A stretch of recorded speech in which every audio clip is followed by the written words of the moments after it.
السلام علیکم۔ جگہ جگہ آپ چلتے ہیں پھرتے ہیں، کبھی راستے میں دیکھتے ہیں کہ آپ اپنے ہی ملک میں کتنا گند دیکھتے ہیں۔ ہمارا ملک کی جو اسٹیٹ ہے وہ ہر روز سڑکوں کی صفائی کرتی ہے، لیکن ہم پھر بھی اسٹیٹ کی صفائی کرنے کے باوجود گند ڈال دیتے ہیں۔ ہم یہ نہیں سوچتے کہ ہمارے ملک میں سیاح آئیں، ٹورسٹ آئیں اور وہ ہمارے ملک سے خوش ہوں۔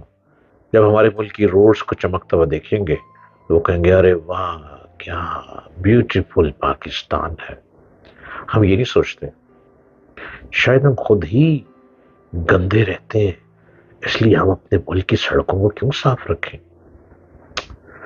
افسوس، کون سمجھائے گا ہمیں، کون بتلائے گا ہمیں، کون ہمیں عقل کی باتیں بتائے گا؟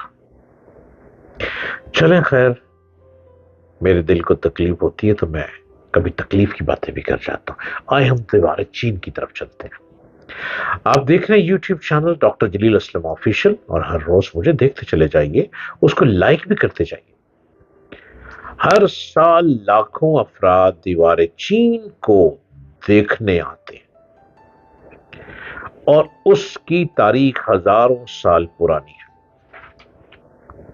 یہ دنیا کے 7 جدید عجائب عالم میں شامل ہے اور صدیوں سے دنیا کے بیشتر حصوں میں مشہور ہے۔ دیوار چین کو 1987 میں یونیسکو کے عالمی ثقافتی ورثے میں شامل کیا گیا تھا۔ تو اس کے بارے میں چند حیران کن اور دلچسپ حقائق لیے میں آیا ہوں یوٹیوب چینل ڈاکٹر جلیل اسلم آفیشل پر۔ یہ کتنی بڑی ہے؟ دیوار چین بہت بڑی ہے، بلکہ اسے انسانوں کا تعمیر کردہ سب سے بڑا اسٹرکچر مانا جاتا ہے۔ دیوار چین 21,196 کلومیٹر سے زائد رقبے میں پھیلی ہوئی ہے۔ اس کی اوسط لمبائی اور چوڑائی سے 8 میٹر ہے۔ کتنی پرانی ہے؟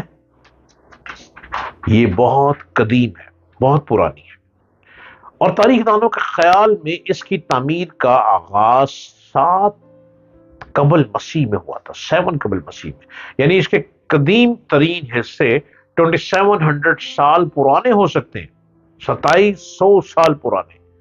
قبل مسیح میں شہنشاہ چن شی 220 ہوانگ نے چین کو متحد کیا اور پھر انہوں نے اصل دیوار کی توسیع شروع کی۔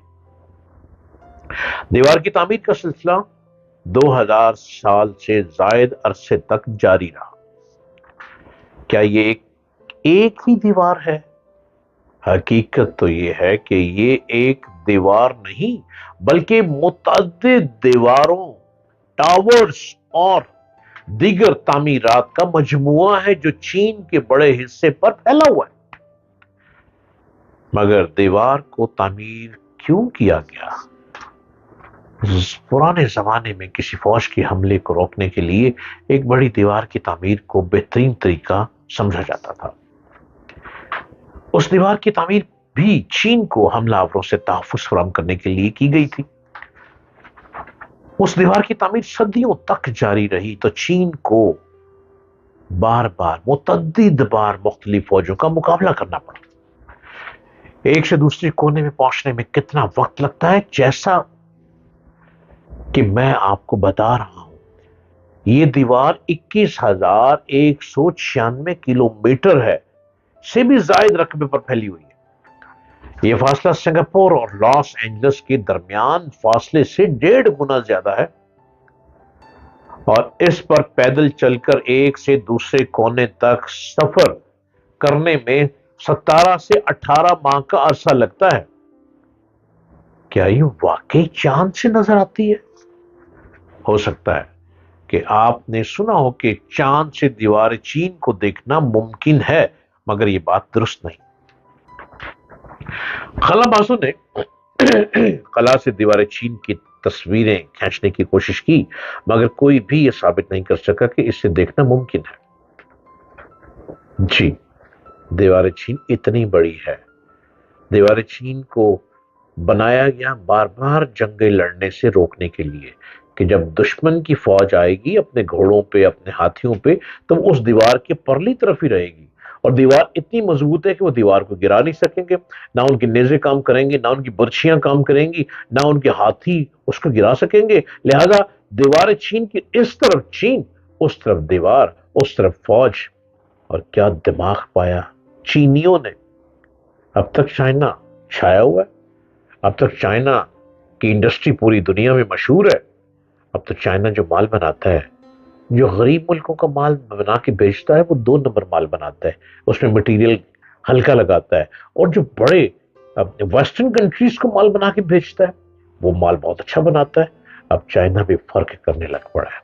ارے کیا کہیں، ہم چائنا کو کچھ نہیں کہہ سکتے کیونکہ چائنا ہمارا دوست ملک ہے۔ ہم اسے کچھ نہیں کر سکتے کیونکہ سی پیک چائنا کی مدد سے بن گیا۔ ہم چائنا کے خلاف بالکل بھی نہیں بول سکتے کیونکہ چائنا ہمارا قریب ترین دوست ہے، اور اکثر ہمارے ملک کے پریزیڈنٹ اور پرائم منسٹر چائنا میں جاتے رہتے ہیں۔ بس دیوار چین پر میں اتنی ہی بات کروں گا، اور دیوار چین کیا مضبوط دیوار ہے، کمال ہو گیا۔